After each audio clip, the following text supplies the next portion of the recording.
Have you ever wondered what life was like for women in ancient Japan's imperial court? The intricate female hierarchy was categorized by a large number of women who served the ruler's wives and female relatives and were later referred to as concubines. But what was life really like for these women? In this video, we'll explore the terrible reality of being a concubine in ancient Japan.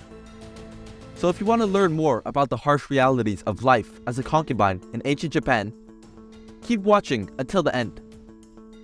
The courts of Asia, particularly ancient Japan, were characterized by intricate female hierarchies. At the top of the hierarchy were the ruler's wives and female relatives, while a large number of other women served them. These women were similar to the ladies-in-waiting of European royal courts and were responsible for taking care of high-ranking women's rooms and wardrobes, assisting them in grooming, entertaining them, keeping them company, acting as secretaries, and passing on palace gossip.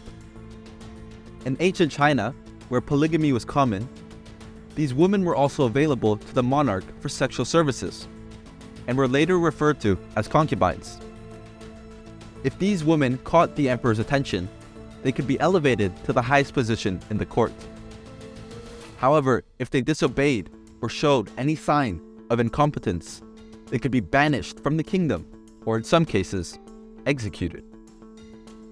The number of women the emperor could have ranged from one to potentially hundreds, and their lives would have been vastly different from what was considered normal.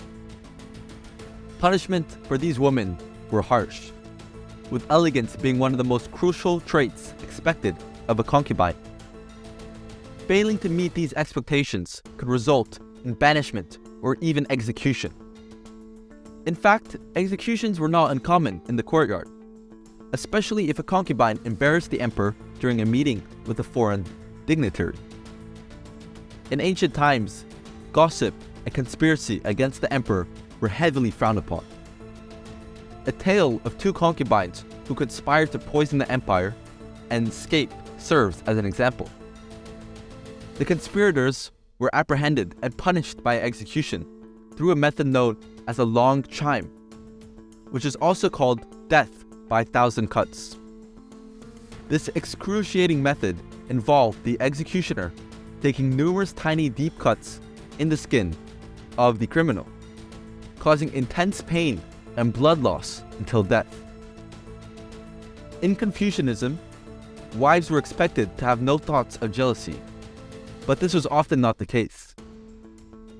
A story from ancient Japan recounts the tale of an emperor who had favored concubine that struggled to conceive. When she finally became pregnant, her baby was stillborn.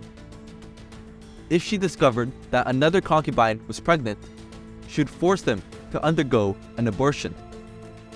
However, one concubine managed to keep her pregnancy a secret and enlisted the help of a eunuch to sneak her son out of the palace and raise him. Upon realizing that his efforts to produce an heir had been in vain, the emperor was devastated. A eunuch then informed him that he did have a living child, but this only enraged the emperor. He named the son as his heir and executed both the mother of the child and the eunuchs who helped her sneak the child out of the palace. It was clear that no secrets were kept from the emperor, and those who went against his wishes faced severe consequences. The concubines of ancient Japan endured a poor diet and strict surveillance. Despite being considered a privilege to be chosen as a quorum concubine, their immaculated appearance was preferred by many Japanese emperors. To achieve this slim look, the concubines were subjected to long stretches without food, being given only mulberry leaves and rainwater. This intense dietary regime resulted in the deaths of thousands of concubines throughout the years. In addition to the poor nutrition of the concubines, part of the emperor's diet included the menstrual blood of his starved concubines. The blood was believed to have healing properties and was consumed as an elixir. The concubines lived under constant surveillance and were not allowed to communicate with anyone other than their assigned unit. This was to prevent them from falling in love with anyone other than the emperor, and they were punished severely if they defied these rules. The concubines were also required to exchange babies based on the sex of the child. Those who bore the emperor's sons would give them up to the courtyard, where they would be raised by concubines who bore daughters.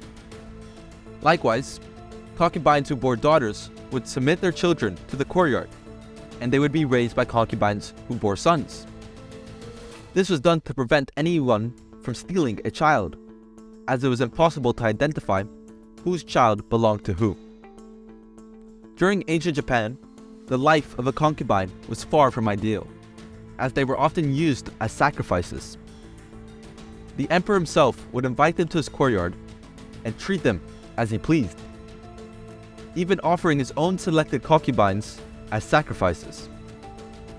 In one story, an emperor agreed to sacrifice his top concubines to a general who demanded their heads in exchange for ending a war. Thank you for watching our video on the terrible life of concubines in ancient Japan. We hope you found this information insightful and eye-opening. It's important to recognize and understand the injustices that women in history have faced, and to continue the fighting for gender equality and human rights. If you found this video as fascinating as we did, be sure to give it a thumbs up and subscribe to our channel for more incredible content like this. Thanks for watching.